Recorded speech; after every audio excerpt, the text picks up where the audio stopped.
Şimdi bildiğiniz gibi yaz Kur'an kursları kayıtlarımız başlamıştır. Haziran 10'undan itibaren kayıtlarımız başlamıştır. Tabii şu anda da kayıtlarımız devam ediyor. 1 Temmuz'da inşallah 1 Temmuz Pazartesi günü açılışını yapacağız. İlk Kur'an kursumuz.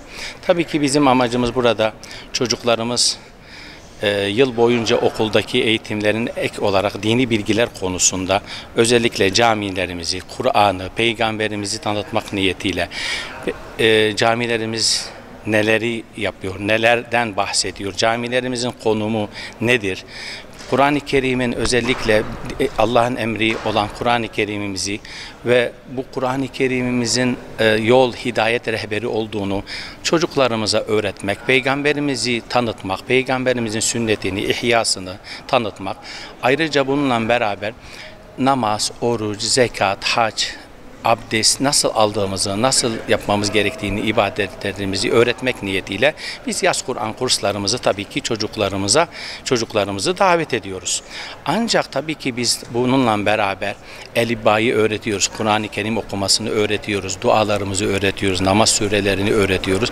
Bütün çocuklarımızı, halkımızı davet ediyoruz. Özellikle ebeveynlere sesleniyoruz burada. Çocuklarınızı dini bilgilerini artırmak niyetiyle tanıtmak ve Kur'an-ı Kerim'i bilmeleri açısından, öğrenmeleri açısından, Allah'ın emrini bilmeleri açısından çocukları bize belli bir saatlerde, biz tabii bizim camimiz olarak burada sabah ile öğlen arası, bazı camilerimiz vardır ki öğleden sonra erkek çocuklarımız için de vardır, kız çocuklarımız için de vardır. Ayrı ayrı hocalarımız ders vermektedirler.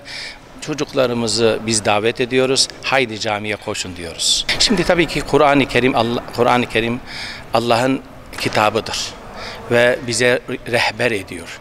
Bunun rehberliği konusunda Kur'an-ı Kerim bize yol gösteriyor ve biz çocuklarımıza hayatı boyunca dinin emrin gereğini yapmaları için bu yolu öğretiyoruz biz. Tabii peyderpey, yavaş yavaş çocuklarımızın durumuna göre, yaşına göre, durumuna göre biz anlatmaya çalışıyoruz. Bu anlatımlarımızı tabii ki peyderpey, yavaş yavaş biz çocuklarımızı sıkmadan, çocuklarımızı böyle camiye gelirken 3 saat içerisinde Kur'an-ı Kerim'de değil, belli vakitlerde, belli zamanlarda oyun da oynatarak, camideki işlevi sadece cami bir ibadet merkezi değil, caminin de konumu itibariyle biz genel anlamda çocuklarımızı burada sevmeleri açısından da belli aktivitelerimiz de vardır. Bu aktivitelerimiz zaten çocuklarımıza oyun gibi gözükse de normalinde biz bu aktiviteleri yaptığımız zaman onların bu aktiviteleri içerisinde ibadetin nasıl olması gerektiğini, nasıl yapılması gerektiğini konumu itibariyle biz yapmaya çalışıyoruz ve insanlarımıza, çocuklarımıza bunları öğretiyoruz. Tabii ki bu yaklaşık olarak bir 6-7 hafta devam edecektir. Bu 6-7 hafta içerisinde çocuklarımıza ne verebilirsek vermeye çalışacağız inşallah.